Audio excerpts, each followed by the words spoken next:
화탁지사주TV의 화탁지입니다.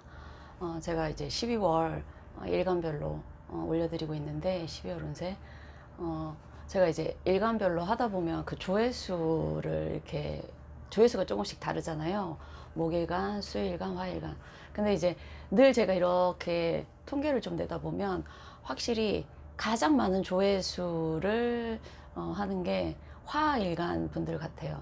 그러니까 화라는 것은 종교와 학문성을 또 의미하기도 하는데 화일간 분들이 기본적으로 이제 일간별로 종교하고 연관을 짓다 보면 화가 많으신 분들이 사실 이제 기독교 쪽도 많이 그거 하시지만 또 이쪽 명리 쪽에도 현실적으로 발현되는 그게 다를 뿐이지 기본적으로 화는 종교성과 학문성 그리고 어떤 이치에 대해서 알고 싶어하는 그런 게 되게 강한 오행이기 때문에 아마도 화일간 분들이 호기심도 많고요, 지적인 욕구도 사실은 많습니다. 그래서 참 재밌는 게 화일간을 올렸을 때 조회수가 상당히 많이 나온다라는 걸 이번에 또 느끼네요. 자, 오늘은 정화일간, 이번 시간은 정화일간에 대해서 해드리겠습니다. 12월 무자월은 12월 7일 대설부터 그 기운이 나오기 시작하고요. 사실 정확하게 7일부터 딱 무자월이다 그런 건 아닌데 이제 절기학으로 나누다 보면 그렇게 되지만 기본적으로 그런 기운은 사실은 그 전후 조금 더 일찍 나올 수도 있고요. 네, 그래서 제가 7일 대설부터다 라고 하는 거는 절기의 어떤 그거를 나누는 거지 사실 그 전부터 조금 발현되기도 합니다. 딱 나눌 수가 있는 문제는 아니기 때문에. 자, 정화일간에게 무토는 상관이고요, 자수는 네, 편관이죠.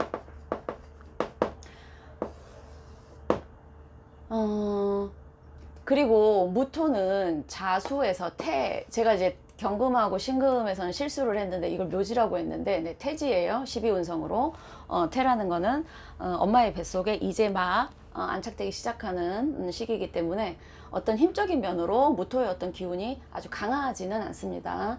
그리고 자수 안에 있는 지장간의 임수와 개수가 12운성으로는 제왕과 걸록이에요. 그러니 12월은 수의 기운이 상당히 강한 네, 달이다 라고 할 수 있어요. 겨울은 수의 기운이 관장하는 그 계절이기도 합니다. 자, 화생토, 토생금, 금생수, 수생목. 토는 여기 있고요, 그 다음에 수는 여기 있어요. 그러니까 기본적으로는 토극수. 네, 죄송해요 자꾸 네, 맞죠? 토극수가 돼서 이 상관이 제가 늘 얘기하지만 식상은 재성으로 빠지고 이 재성이 관을 생하고 관이 인성을 생하고 인성이 비견을 생해서 이 생이 자연스럽게 되면서 이 안에서의 극이 또 적당한 제어를 해줬을 때 원활하게 법륜도가 돌아갔을 때가 가장 이상적인데 본인 사주에 금이 없어서 토가 들어왔을 때 이거를 이렇게 할 경우에는 이 관에 타격이 있을 수도 있지만 무토라는 게 자수에서 힘이 그렇게 세지 않기 때문에. 근데 만약에 본인 사주에 지지에 토가 강하다 그럼 발현될 수도, 강하게 발현될 수도 있어요, 본인 사주에 따라서. 자, 그런데 이 상관이라는 거는 정관은 극하면서 또 편관하고는 이게 이제 정화일간 같은 경우에 편관하고 합이 돼요. 이 무토와 개수가 무게 합 화가 되거든요. 네.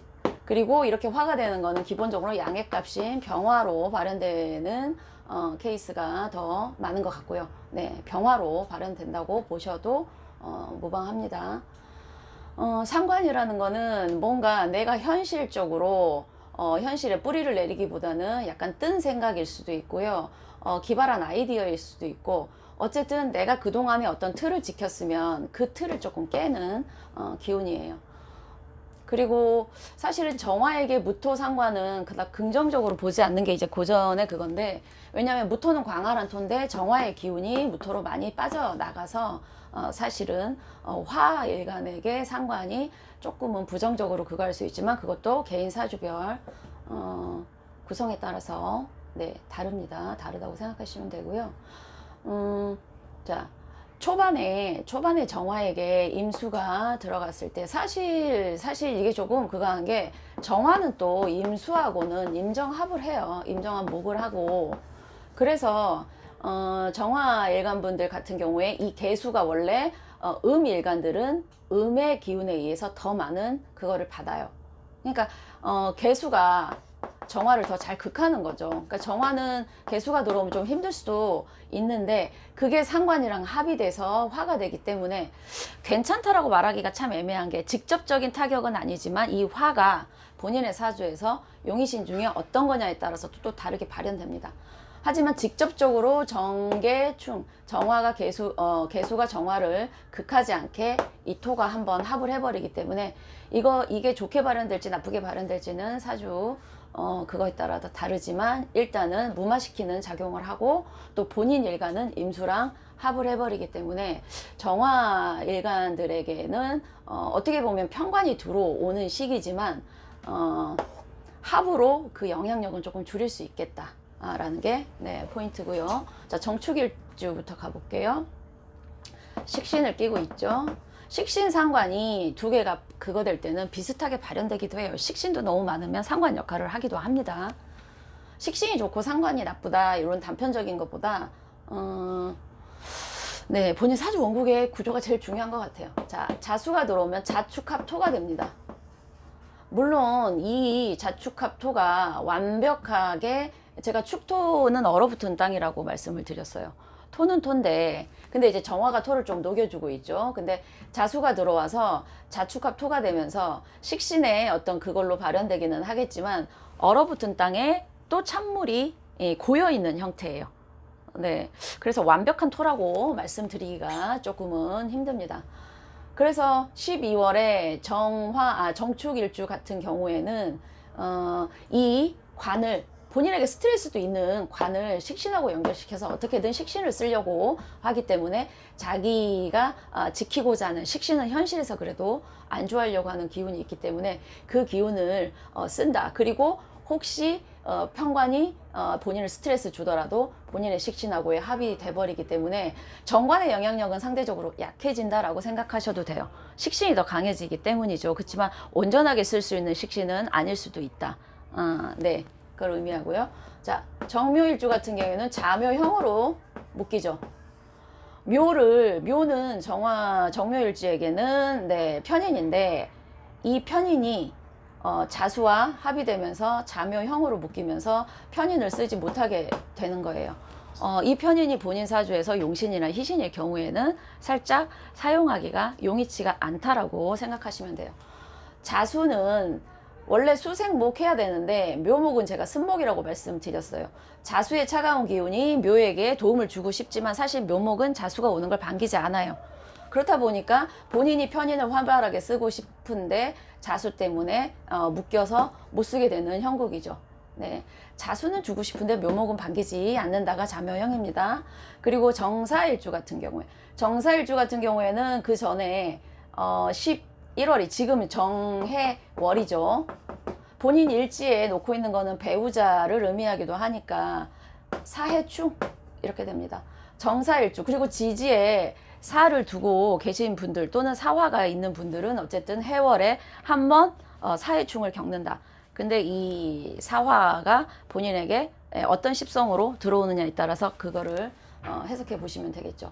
겁재인데요. 겁재와 편관의 충돌입니다. 정관이네요. 네. 자, 겁재가 현실에서 발휘될 때는 뭐 타협성을 의미하기도 하고요. 본인 사주 일간에서 힘에 따라서 겁재를 잘 활용하면 상대를 내 편으로 끌어올 수도 있지만 본인의 기운이 약하면 오히려 뺏기게 되는 기운인데 이 겁재를 정관이랑 충이 되면서 이것도 물론 사주 원국에서 화의 기운이 강하냐 또는 수의 기운이 강하냐에 따라서 다르게 발현된다라는 걸 꼭 명심을 해 두셔야 돼요. 사해충으로 아마 겁재, 욕심도 돼요. 본인의 욕심을 발휘해서 조금 오기를 부리고 싶고 또 이기고 싶은 승부욕 같은 건데요. 네, 그거를 정관이 눌러주면서 적당히 하자라는 생각이 들어갔을 수도 있습니다. 자, 정미일주 같은 식신을 끼고 있지만 정축일주랑은 달리 여기는 뜨거운 토죠. 네, 정을기예요. 근데 여기 자수가 오네요. 자, 잠이 원진입니다. 뜨거운 토는 자수를 반기지 않는데 이 토가 흙탕물을 만들기 때문에 자수 입장에서도 미가 별로고요. 미토가 별로고 미토 입장에서 자수가 별로예요. 하지만 이제 지장간을 보시면 자수는 임계이기 때문에요. 묘하죠. 임정합은 돼요. 그런데 이 계수가 또 정화를 극해요.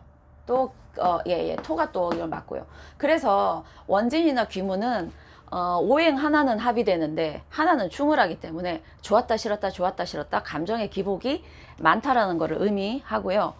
자미 자체가 자미해로 오는 경우도 있어요. 자미해는 기본적으로 관제 구설 관제 구설을 의미합니다. 정미일주분들은 심리적이나 아니면 사회활동에 있어서 그거를 조금 조심하셔야 되는 12월이고요. 정유일주 같은 경우에 자유죠. 자유귀문이 되네요. 네. 자유귀문은 합이나 충이 아니라 왕지, 금의 왕지와 수의 왕지예요. 그래서 자기의 기운이 세고 금생수도 잘 안 돼요. 왕지는 왕지를 생해주지 않다고 고전에 나와 있고요. 자유기문은 그래서 자기의 기운이 아이처럼 행동, 자유기문 자체가 조금 아이, 뭐 동자라고 얘기는 하는데 네, 그거보다는 그냥 조금 두 기운이 팽팽하게 하다 보니 타협이 안 되기 때문에 아이처럼 떼쓸 수 있는 어떤 그런 게 나오고요. 네, 그래서 정미일주와 정유일주는 올해에 사실 경자년이 되게 센데 경자년인데 이 자수가 12월에 자로 들어오기 때문에 아마 자미, 자유, 자기 사주에 미토나 유금이 있으신 분들은 12월에 자유, 자미로 되게 세게 들어오시겠다 라는 거고요. 자, 정해일주입니다. 정해일주 같은 경우에 자수가 들어와요. 관이 정관이 들어와서 그거 했는데 이제 편관이 들어오죠. 그렇지만 여기에서와 여기에서의 합이 물론 여기 무토가 있지만 해수안에 있어요. 무토는 되게 약한데 그래도 어떻게든 자수 안에 있는 개수와 무게합화 할 수도 있지만 사실은 이 해자 그 다음에 본인 사주에 축이 만약에 있다. 해자 축으로 수국이 되게 강해져요. 방합으로 뭐 해자만 있으면 수국이 방합까지는 안 되지만 그래도 본인의 일지에 관을 끼고 있는데 관이 또 들어온다라는 거는 어떤 관성, 사회성 또는 남자 문제, 남자로는 자식 문제로 그거 할 수 있는 일이 생긴다. 하지만 수가 용신이신 분들 같은 경우에는 사실 화일간 분들이 수용신인 분들은 용신이라도 관이 용신이라는 거는 스트레스가 많고 해야 될 일이 많고 책임감이 많아진다라는 걸 의미하기 때문에 어디가 용신이냐에 따라서 용신이 들어왔을 때 힘들게 용신을 그거 하시는 분들이 있고 조금 수월하게 용신이 뜻대로 이쪽이 용신이면 본인이 하는 게 그거기 때문에 괜찮은데 이쪽이 용신이다 하면은 어차피 본인이 애를 써서 본인 스트레스를 받으면서 본인이 해나가야 되기 때문에 용신이라고 다 좋다 나쁘다 용신이라고 다 좋다고 할 수가 없는 거예요. 어떤 사람은 용신이 너무 힘들어요. 관이니까요. 네. 하지만 용신이 수인 화일간 분들은 뭔가 본인이 해내야 되는 일이 있고 거기에서 또 좋은 결과가 올 수도 있습니다. 네.